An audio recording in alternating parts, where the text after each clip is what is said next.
तड़िया पिला के भेजा दे हो पासी रतिया में पिया करो हो बदमाशी। अरे रतिया में सोइया करो हो बदमाशी।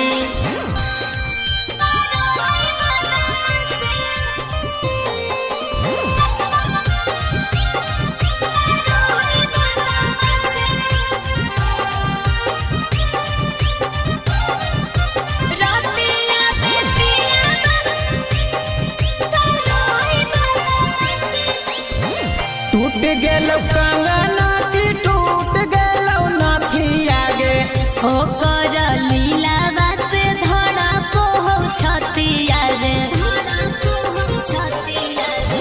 टूट गेलो कंगना की टूट गेलो नाथिया गे हो कर लीला बासे धड़ा को हो छतिया रे। आगे छौरी कई बेरी मांगो हौ उठा के आगे छौरी कई बेर लारो हौ दिया बुता के। अरे तड़िया पिला के भेजा दे है पासी रतिया में पिया करो है बदमाशी। अरे रतिया में सोइया करो है बदमाशी।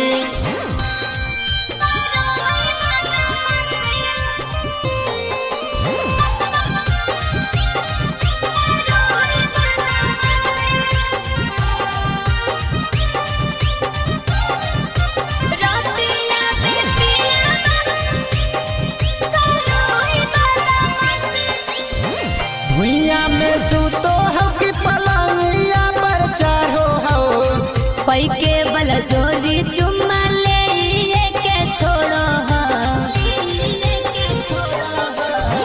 भुइया में सुतो हो कि पलंगिया पर चढ़ो हो कोई के बल जोरी चुम्मा ले के छोड़ो हो। आगे छौरी माजा खोजो हो रोजाना आगे छौरी कैसे बचोई खा जाना। अरे तड़िया पिला के भेजा दे है पासी रतिया में पिया करो है बदमाशी। अरे रतिया में सोइया करो है बदमाशी। Magahi recording studio.